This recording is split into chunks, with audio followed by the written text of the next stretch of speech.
नमस्कार, मनी गुरु की इस खास पेशकश में आप सभी का स्वागत है। मैं हूं स्वाति रायना। हिंदू नववर्ष नए साल की शुरुआत हो चुकी है और ऐसे में नए साल में कुछ नया करने का सही समय होता है, इसलिए हम कोशिश करेंगे कि आपकी तैयारी कराएं नववर्ष में नए निवेश की। और इस प्रयास में हमारे साथ जो खास मेहमान शामिल हैं उनका परिचय करा दे। विजय मंत्री, को founder JRL money. Vijay ji, बहुत स्वागत है आपका मनी गुरु की आज की इस खास पेशकश में। कई ऐसे ही खास अवसर पर आप हमारे साथ शो में शामिल रहे हैं और वैसा ही एक अवसर इस बार भी है। नव वर्ष की शुरुआत और देश के अलग अलग राज्यों में अलग अलग त्योहारों की धूम इस बार रहेगी, तो ऐसे में हमने सोचा क्यों ना नए संवत में, नए वित्त वर्ष में लोगों की फाइनेंशियल प्लानिंग कराई जाए और आपके साथ इसी पर हम आगे चर्चा बढ़ाएंगे। इसलिए आपके फर्स्ट थॉट सबसे पहले हम जान लेते हैं 2022 के फाइनेंशियल ईयर को लेकर। नमस्कार स्वाति जी, आपको, आपके पूरे स्टाफ को और आपके जी न्यूज़ के व्यूअर्स हैं उनको नए वर्ष की शुभकामनाएं। और उम्मीद करते हैं कि आने वाला समय पिछले 2 सालों का जो हमको नुकसान हुआ उसको ज़्यादा अच्छा कॉम्पनसेट करके देगा। ऐसी शुभकामना के साथ हम नया साल शुरू करते हैं। बिल्कुल। अब जब हम फाइनेंशियल प्लानिंग और लोगों की जो वित्तीय प्लानिंग है उसकी शुरुआत करें, स्टेप बाय स्टेप सर चलते हैं। और सबसे पहले आपसे जानना चाहते हैं, जब हम बैठते हैं और सोचते हैं कि अब यहाँ से हमें अपना पैसा कहाँ लगाना है, कहाँ पर निवेश करना है, कितना खर्च करना है, कितनी बचत करनी है, उसका जो पहला स्टेप होता है, पैसा कहाँ से आएगा, पैसा कहाँ पर जाएगा, कितना निवेश करना है, वो सबसे पहला स्टेप क्या होता है? निवेश करने से पहले हम सबको ये देखना है कि हमारा कैश फ्लो कैसा है, मतलब आमदनी कहाँ से आ रही है और खर्चे कहाँ जा रहे हैं, अपने पास कितना इन्वेस्टेबल सरप्लस बचेगा। या आप ये कह सकते हैं कि हमको इतना इन्वेस्ट करना है। आपकी आमदनी फिक्स है तो आपका इन्वेस्टमेंट भी फिक्स होना चाहिए और उसके बीच में जो बचा वो हमारा खर्चा होना चाहिए। ऐसा नहीं कि हम रिटर्न के चक्कर में या टैक्स के चक्कर में कुछ ऐसा कर दें कि जहां हम बाद में उसको कंटिन्यूस बेसिस पे इन्वेस्ट नहीं कर सकें। फॉर इंस्टेंट, काफ़ी लोग टैक्स बेनिफिट के लिए पास्ट में हाउसिंग प्रॉपर्टीज़ में पैसा डाल चुके हैं, तो वहाँ जो EMI देना उनके लिए बहुत मुश्किल हो जाता है। या काफ़ी लोग बड़ी इंश्योरेंस पॉलिसी में पैसा कमिट कर देते हैं, तो उनको आने वाले पीरियड में काफ़ी लंबे समय तक इन्वेस्टेड रहना पड़ता है, जो उनकी फाइनेंशियल सिचुएशन पे काफ़ी स्ट्रेस आता है। और एक बहुत बड़ा नीड है जो कोविड के टाइम में बहुत उभर कर सामने आया, वो ऐसा है कि इंश्योरेंस जो प्रोडक्ट है उसका पहला काम है प्रोटेक्शन। मतलब आपकी लाइफ इंश्योरेंस कवरेज बड़ा होना चाहिए, लेकिन इंश्योरेंस में जनरली इन्वेस्टमेंट की बात होती है, प्रोटेक्शन की बात नहीं होती है। तो इस प्रोसेस में हम काफ़ी एज अ कंट्री और इंडिविजुअल लेवल पे पूरे इंश्योर्ड नहीं है। तो मैं आपको छोटा सा इलस्ट्रेशन देता हूँ। आपका जो इंश्योरेंस कवर होना चाहिए वो आपके खर्चे का 25 टाइम से 40 टाइम होना चाहिए। तो जैसे एक 12 लाख रुपया कोई साल का कमा रहा है, उस आदमी का खर्चा सपोज 8 लाख रुपया है, तो 8 लाख का 25 से 40 गुना, मतलब आपको 2 करोड़ के ऊपर का इंश्योरेंस कवर होना चाहिए। ट्रेडिशनल पॉलिसी लेंगे तो 2 करोड़ का इंश्योरेंस कवर के लिए कम से कम आपको 10 लाख रुपया एनुअल प्रीमियम देना पड़ेगा। अब 12 लाख रुपए की आमदनी वाला 10 लाख प्रीमियम कैसे दे पाएगा? लेकिन उससे दिलवाया जाता है। कैसे दिलवाया जाता है कि 10 लाख प्रीमियम मत दो, आप प्रीमियम कम दो, 2 लाख 3 लाख दो और आप ये कर लो वो कर लो। लेकिन इस प्रोसेस में जो सबसे बड़ा मुद्दा छूट जाता है वो ये है कि इंडिविजुअल बेसिस पे आदमी फुली इंश्योर्ड नहीं रहता है। तो कैश फ्लो को ध्यान रखें, उसके बाद प्रोटेक्शन को ध्यान रखें, हेल्थ इंश्योरेंस का ध्यान रखें, उसके बाद इन्वेस्टमेंट के बारे में सोचें। ये आपने स्टेप बाय स्टेप बताया कि सबसे पहले कैश फ्लो, बेसिकली ये नहीं होना चाहिए कि आमदनी 98 और खर्चा रुपया है, इसलिए अपने कैश फ्लो को, जो बही खाता बनाते हैं, जो हम बजट तैयार करते हैं, वो बेसिकली वही है। उसके बाद जैसा विजय सर ने बोला, इंश्योरेंस प्रोटेक्शन बेहद ज़रूरी है और फिर हम आगे बढ़ते हैं निवेश की तरफ। अब निवेश में भी लोगों का ध्यान बहुत ज़्यादा रहता है कि टैक्स बचत वाला निवेश हो, और बड़ी विडंबना की बात है विजय जी, हम अब से 1 महीने पहले भी टैक्स प्लानिंग की बात कर रहे थे और नववर्ष की शुरुआत में भी टैक्स प्लानिंग की बात कर रहे हैं, लेकिन अच्छी बात यह है कि यही सही वक्त है टैक्स प्लानिंग की बात करने का, क्योंकि अगर बेहतर से बेहतर फायदा उठाना है टैक्स प्लानिंग का तो वो अप्रैल की शुरुआत में ही होता है। इसलिए टैक्स बचत निवेश के लिए कौन से ऑप्शंस आपको सही लगते हैं? आपने बहुत सही बोला, टैक्स प्लानिंग की बात होनी चाहिए वित्तीय वर्ष के शुरुआत में, लेकिन टैक्स प्लानिंग की बात होती है वित्तीय वर्ष के एंड में, तो वो तो प्लानिंग नहीं हुआ, वो तो क्राइसिस हो गया। लेकिन अभी अपने पास मौका है कि हमको टैक्स प्लानिंग करना चाहिए। और क्यों करना चाहिए? अक्सर माँ बाप बच्चों को बोलते हैं कि भाई आप एकेडमिक ईयर के शुरू से पढ़ाई पे ध्यान दो, अगर आप पढ़ाई पे शुरू से ध्यान दोगे तो आपको एग्जाम टाइम में स्ट्रेस कम आएगा। माँ बाप ये बोलते हैं बच्चों को, लेकिन बच्चों को ये सवाल पूछना चाहिए माँ बाप से कि क्या आप साल के शुरुआत से टैक्स प्लानिंग करते हैं क्या, इन्वेस्टमेंट की प्लानिंग करते हैं क्या? तो मेरे सब बच्चों से गुजारिश है, अपने माँ बाप से ज़रूर सवाल करिए। अगर आपके माँ बाप ढंग से टैक्स प्लानिंग नहीं करते तो उनका कोई भी मॉरल अधिकार नहीं है आपको बोलने का कि बच्चों आप साल के शुरू से पढ़ाई चालू करो। एक तो ये बात। अब आते हैं हम टैक्स सेविंग के कौन कौन से इंस्ट्रूमेंट है। अगर आपको डेट एलोकेशन करना है तो आप एफडी में पैसा मत डालिए, उससे ज़्यादा बहुत ही इंटरेस्टिंग अल्टरनेटिव्स आपके पास अवेलेबल हैं। 1.5 लाख रुपया तक पीपीएफ है। आप चाहे एटीसी का बेनिफिट लें चाहे नहीं लें, आपको 7.1% tax free with the government of India की गारंटी के साथ मिलता है।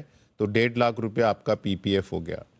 आपका 2.5 लाख रुपया तक एम्प्लॉयज प्रोविडेंट फंड के अंदर जो पैसा जाता है, उस 2.5 लाख रुपए के ऊपर 8.1% अभी जो इंटरेस्ट है वो टैक्स फ्री बनता है। तो वो टोटल हो गया 1.5 लाख प्लस 2.5 लाख, 4 लाख रुपया। उसके अलावा आपके पास अगर गर्ल चाइल्ड है तो सुकन्या समृद्धि योजना है, वहाँ 1.5 लाख रुपया एनुअल आप डाल सकते हैं। उसके ऊपर भी इंटरेस्ट आता है, वो टैक्स एग्जम्प्ट होता है, वो 7% के ऊपर है।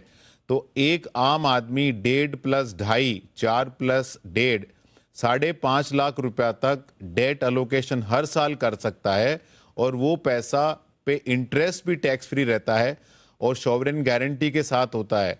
और इन तीनों प्रोडक्ट में बाय एंड लार्ज ऑप्शन है कि आपको कोई क्राइसिस हुई तो आप पैसा निकाल सकते हो, जैसे कि घर खरीदना है, मेडिकल नीड हुआ, बच्चे की एजुकेशन हुआ, यही बेसिकली इमरजेंसी होती है। अगर आपको फॉरेन हॉलिडे जाना तो इमरजेंसी नहीं है, लेकिन हायर एजुकेशन के लिए कुछ काम करना तो इन जगह से पैसे निकलवाए जा सकते हैं। और दूसरा, एम्प्लॉयज़ प्रोविडेंट फंड में तो 5 साल के बाद भी आप नॉर्मली पैसा निकाल सकते हो। तो आपका डेट एलोकेशन बहुत अच्छा इन प्रोडक्ट के थ्रू हो सकता है, आपको और दूसरा प्रोडक्ट देखने की ज़रूरत नहीं है। अभी हम आते हैं वेल्थ क्रिएशन पे, और वेल्थ क्रिएशन में ईएलएसएस का कोई भी मुकाबला नहीं है। ये किसी भी प्रोडक्ट को over a long term substantially out perform करता है, और आउट परफॉर्मेंस ये परसेंटेज टर्म में नहीं करता है, ये नंबर ऑफ टाइम्स में पार्टिसिपेट कर सकता है। और हम इसके बारे में थोड़ा आगे विस्तार से चर्चा कर सकते हैं। बिल्कुल। तो आपने बोला कि अगर लिक्विडिटी के हिसाब से, सेफ्टी के हिसाब से और साथ ही टैक्स बेनिफिट के हिसाब से जो छोटी बचत योजनाएं हैं, उसमें भी पीपीएफ हो गया, ईपीएफ है, सुकन्या समृद्धि है, ये ऑल टाइम फेवरेट भी रहे हैं। और तमाम जो स्थिति को मद्देनजर रखते हुए डेट एलोकेशन में ये बेहतरीन स्कीम्स हैं जिसका ज़्यादा से ज़्यादा फायदा लिया जा सकता है। और ईएलएसएस इक्विटी में एक ऐसा प्रोडक्ट है जो टैक्स भी बचाता है और मुनाफा भी कमा कर देता है। इसमें मैं थोड़ा सा और आपसे समझूंगी कि लंबे समय में ईएलएसएस एज कंपेयर टू कोई छोटी बचत योजना कैसे किसी के लिए फायदेमंद साबित हो सकता है, लेकिन इसको मैं महंगाई के कॉन्टेक्स्ट से भी जोड़कर देखना चाहती हूँ और आपसे समझना चाहती हूँ, क्योंकि टैक्स बचत का निवेश तो है ही विजय जी, लेकिन कई लोग ये नजरअंदाज कर देते हैं कि हम अगर फाइनेंशियल प्लानिंग की शुरुआत कर भी रहे हैं तो हम टैक्स को तो ध्यान में रखते हैं, महंगाई को कई बार ध्यान में नहीं रख लेते हैं। मतलब आज से 15-20 साल के बाद अगर मैं अपने रिटायरमेंट के लिए या बच्चे की पढ़ाई या शादी के लिए अगर निवेश कर रही हूँ तो आज की जो रकम है, क्या आज से 20 साल के बाद उसका वैल्यू उतना ही रहेगा जो मैं सोच रही हूं? तो महंगाई को मात देने वाला निवेश ये कैसा हो? आपने बहुत अच्छा सवाल किया और ये काफ़ी टाइम लोग इग्नोर कर देते हैं। और जब हम महंगाई की बात करते हैं तो अक्सर महंगाई खाने पीने की चीज़ों की बात होती है, जो कि एक नॉर्मल हाउस होल्ड एक्सपेंसेस का बहुत कम हिस्सा होते जा रहे हैं। Even petrol is now no longer a big item in household expenses. Household expenses में क्या बड़ा आइटम एक्सपेंसिव हो गया है? एक हो गया एजुकेशन और दूसरा हो गया मेडिकल, और दोनों कंपलसरी है। आज के ज़माने में आप उनको इग्नोर नहीं कर सकते। और वहाँ इंडिया में ही नहीं, इंटरनेशनली भी इन्फ्लेशन 8 से 10% के आसपास है। उसके अलावा आप जो खाना खाने जाते हो, एंटरटेनमेंट के खर्चे हैं, वहाँ भी इन्फ्लेशन 8 से 10% के आसपास है।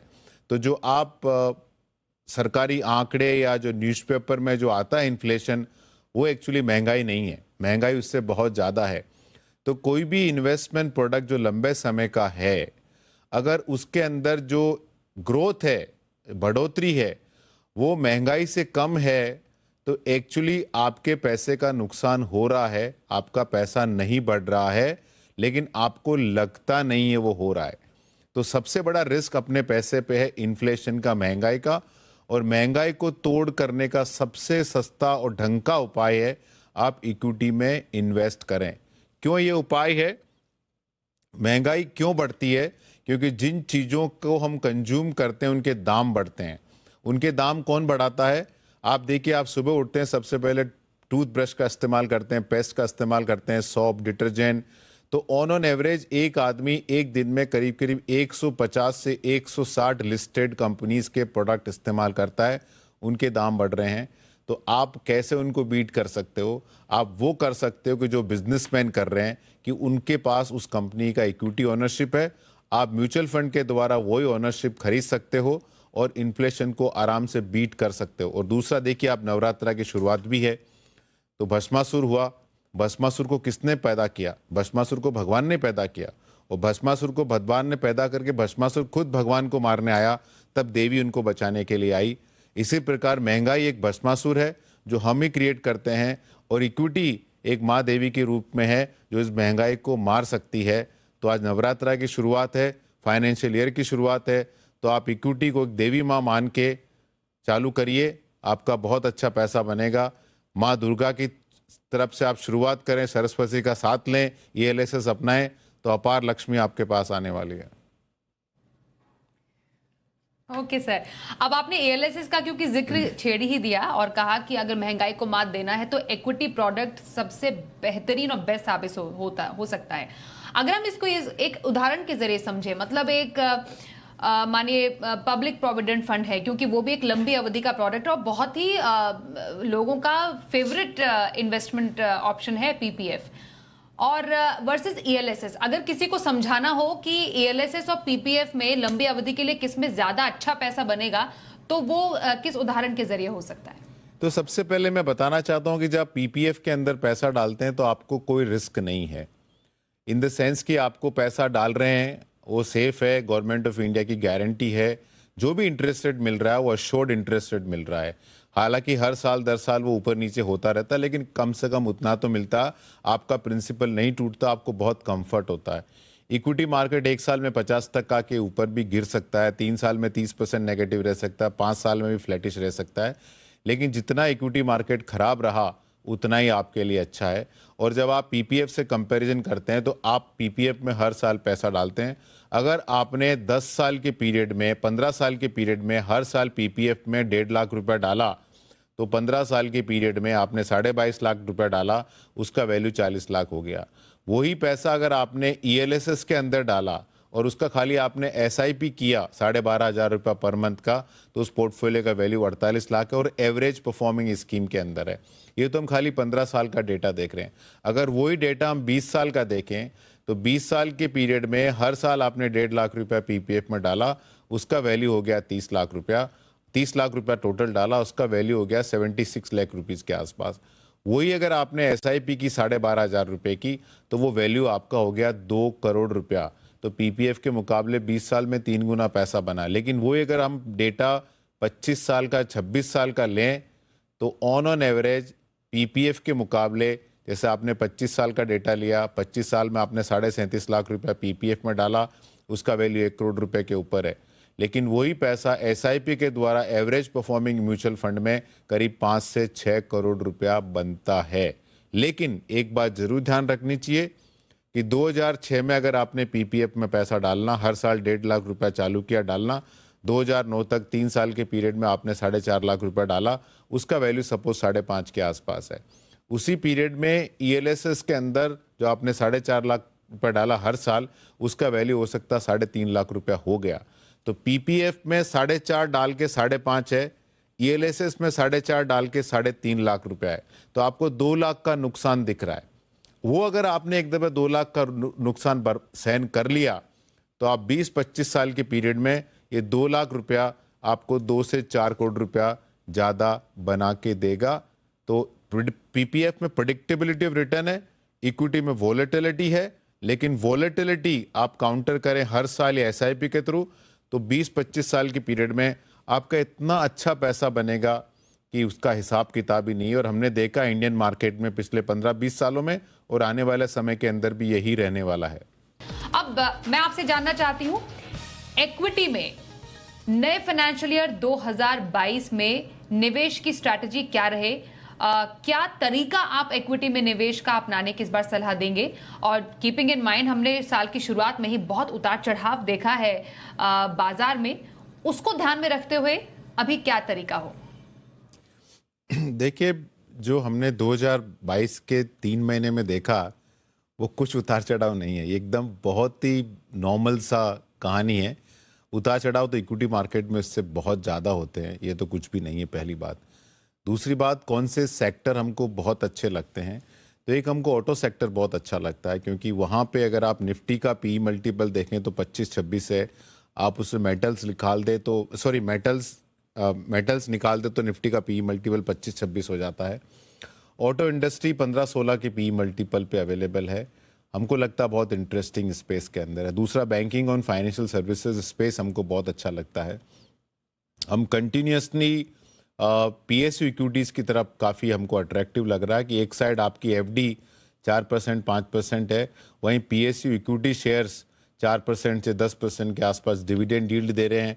वो अगर आप म्यूचुअल फंड के थ्रू ले तो वो डिविडेंड टैक्स फ्री हो जाता है, 10% ही टैक्स लगता है, क्योंकि वो फंड में आता, फंड में टैक्सेबिलिटी नहीं होती है। तो बहुत अच्छा एक हमारे साथ हमको लगता है बहुत अच्छा ऑप्शन है। हाउसिंग मेरे को लगता है एक बहुत ही इंटरेस्टिंग स्पेस के अंदर हम जा रहे हैं।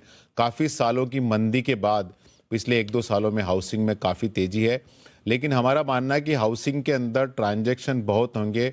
डायरेक्ट रियल एस्टेट में बड़ा पैसा नहीं बनेगा, ढंग का पैसा बनेगा, लेकिन जो पहले बना कि 2004 से 2012 के दौर में 5 गुना, 10 गुना, 20 गुना, 30 गुना हो गया, वो नहीं रहने वाला है। हाउसिंग बहुत बड़ा सेक्टर बनने वाला है, बहुत बड़ा सेक्टर बनने वाला है। लेकिन हाउसिंग को प्ले करने का तरीका ये नहीं कि आप डायरेक्ट रियल एस्टेट खरीद लो।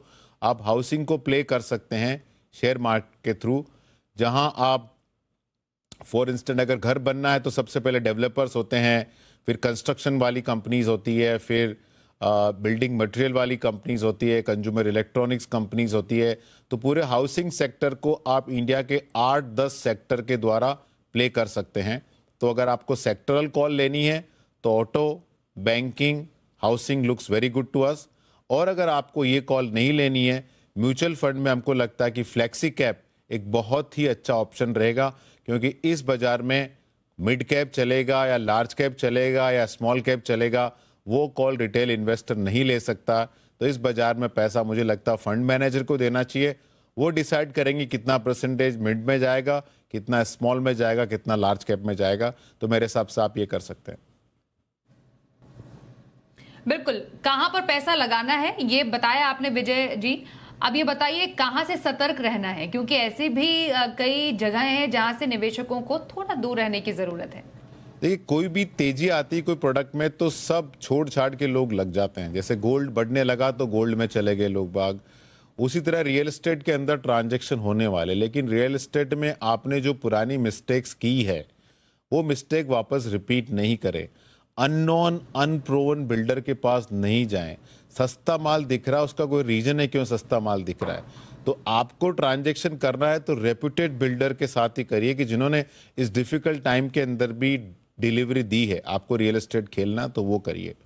दूसरा, हमारा मानना है कि एफ&ओ के अंदर एक आम इन्वेस्टर का पैसा नहीं बनता है। डायरेक्ट स्टॉक्स में आम इन्वेस्टर का पैसा बनता है, तो आप इनसे दूर रहें। म्यूचुअल फंड में ऑन एवरेज अगर आप 20 साल का डेटा देखें, 15 साल का डेटा देखें, 25 साल का डेटा देखें, तो 15% से लेके 19% पे आपका वेल्थ कंपाउंड हुआ है। अब इससे अच्छा और रिटर्न आपको क्या चाहिए? फालतू कंपनियों से दूर रहें, माइक्रो कैप से दूर रहें। ये बाजार ऐसा नहीं है कि आप कुछ एडवेंचरस हो सकते हैं। अगर आपको डायरेक्ट स्टॉक्स भी खरीदना है तो मार्केट लीडर के साथ रहें। हो सकता बड़ा पैसा नहीं बने, लेकिन बड़ा नुकसान भी नहीं होगा। और अगर आपने एक बड़ा नुकसान बचा लिया तो दैट वुड हेल्प यू। आप बड़ा पैसा ओवर ए पीरियड टाइम बना सकते हैं। और मैं तो क्रिप्टो में पैसा अपना आज तक डाला नहीं, और न मैं किसी इन्वेस्टर को बोलता हूं कि क्रिप्टो के अंदर पैसा डालना चाहिए। ओके, तो कहां से सतर्क रहना है? अब सोना है सदा के लिए। जब भी हम थोड़ा उथल पुथल देखते हैं, सोना चमकता है। 2022 के लिए सोने में जो निवेश है वो कैसा रहे? देखिए, हमारा मानना है कि गोल्ड इंडिया में करीब करीब 100 इयर्स के डेटा है, तो गोल्ड ने ऑन एवरेज 8 से 9% रिटर्न दिया है। और अगर आप 1000, 2000, 3000 साल की हिस्ट्री भी देखें तो गोल्ड ऑन एवरेज इन्फ्लेशन के आसपास रिटर्न दे देता है, जो आपके एक्चुअली इन्फ्लेशन नंबर आते हैं उसके आसपास। तो गोल्ड हर आदमी के पोर्टफोलियो का एक हिस्सा होना चाहिए। अभी वो 5% है, 10% है, 20% है, वो हर इंडिविजुअल कॉल ले। अभी अगर गोल्ड का प्राइजेस देखें तो पिछले 10 सालों में गोल्ड का CAGR 4% के आसपास है। इसका मतलब गोल्ड ने इस डिकेड में अंडर परफॉर्म किया है। इसका मतलब क्या है कि गोल्ड में धीरे धीरे पैसा डालते रहें। आप गोल्ड ETF का इस्तेमाल कर सकते हो, सॉवरेन गोल्ड बॉन्ड में आप पैसा डाल सकते हो। उनमें डालने का एक एडवांटेज और है कि एक तो 2.5% आपको इंटरेस्ट मिलता है एनुअल, और उसके अलावा जो आपने सपोज आज जो भी गोल्ड का प्राइस है उस पर खरीदा, और या 5 साल या 7 साल बाद जब आपको रिडीम होकर पैसा आता है तो जो डिफरेंस होता है वो टैक्सेबल नहीं होता है। उसके अलावा सॉवरेन गोल्ड बॉन्ड में अगर आपने ट्रांजैक्शन किया तो वहाँ कोई GST भी नहीं लगता है और कोई चार्जेस भी नहीं है। तो सॉवरेन गोल्ड बॉन्ड, और आपको गोल्ड ETF के द्वारा आप इन्वेस्ट कर सकते हो। और अगर आपको लॉन्ग टर्म खरीदना है गोल्ड, तो ज्वेलरी के अलावा या गोल्ड कॉइन के अलावा कोई चारा नहीं है, क्योंकि वहाँ एक दफे पैसा डालने के बाद पैसा निकलता नहीं है, तो बाय डिफॉल्ट वहाँ पैसा बन जाता है। बिल्कुल। तो सोने पर क्या आपको निवेश की रणनीति रखनी चाहिए, विजय जी आपने बताया। और आखिर में मैं डेट पर भी आपसे पूछना चाहती हूं, क्योंकि ये संकेत मिल चुके हैं कि हाँ, अब ब्याज दरें ऊपर की ओर ही जाएंगी, महंगाई भी ऊपर की ओर है, तो डेट में अभी निवेश कैसा हो? देखिए स्वाति जी, आप और मैं कम से कम 1, 1.5, 2 साल से बात कर रहे हैं। हमारा कंटिन्यूस ये कम्युनिकेशन रहा है जी के थ्रू। जैसे मैं बजट वाले दिन भी आया था और RBI पॉलिसी वाले दिन भी आया, तो हमने कंसिस्टेंटली बोला कि इंटरेस्ट रेट ऊपर जाएगा और अभी भी जाएगा। तो इन्वेस्टर को कोई भी लॉन्ग टर्म FD नहीं करनी है। पैसा शॉर्ट टर्म में रखें, लिक्विड में रखें, अल्ट्रा में रखें, सेविंग अकाउंट में रखें, क्योंकि सेविंग अकाउंट में भी 4%, कोई बैंक 5-5, 6% दे रहा है। और 80 TTA के अंदर 10,000 रुपया तक एक टैक्स एग्जम्पशन भी है सेविंग बैंक के अकाउंट का। तो अगर 4% आपको इफेक्टिवली टैक्स फ्री हो सकता है काफ़ी इंडिविजुअल के लिए, तो वहाँ पैसा रखें। और जब इंटरेस्ट रेट और ऊपर चले जाए यहाँ से, जैसे बैंक FD 5.5% है, मेरे को सरप्राइज नहीं होगा कि बैंक FD इन प्रोसेस 6 महीने 1 साल में 6%, 6.5%, इवन 7% तक जा सकती है। तो अभी कोई भी लॉन्ग टर्म डेट प्रोडक्ट में अपने आप को कमिट नहीं करें। शॉर्ट ड्यूरेशन में रहें। आपको FD भी करनी है, 3 महीने 6 महीने की FD करें, और जब FD मैच्योर हो तब उस टाइम कॉल लें कि आपको क्या करना है। बिल्कुल। तो डेट में छोटी अवधि की स्ट्रैटेजी आप रख सकते हैं, लंबी अवधि के डेट प्रोडक्ट्स में निवेश से अभी आप बचें। बहुत धन्यवाद करेंगे विजय सर, आप हमारे साथ एक बार फिर से मनी गुरु के इस बेहद ही खास एपिसोड में शामिल हैं। उम्मीद यही करते हैं कि नया जो ये फाइनेंशियल ईयर है तमाम निवेशकों के लिए बहुत मुनाफेदार साबित हो, और हम कोशिश करते रहेंगे आपके लिए कुछ ऐसे ही एपिसोड्स लेकर आए जिससे आपको अपने निवेश में मदद मिले। फिलहाल धन्यवाद, और मनी गुरु के आज की इस खास पेशकश में बस इतना ही। रुकेंगे एक ब्रेक के लिए, देखते रहिए जी बिजनेस।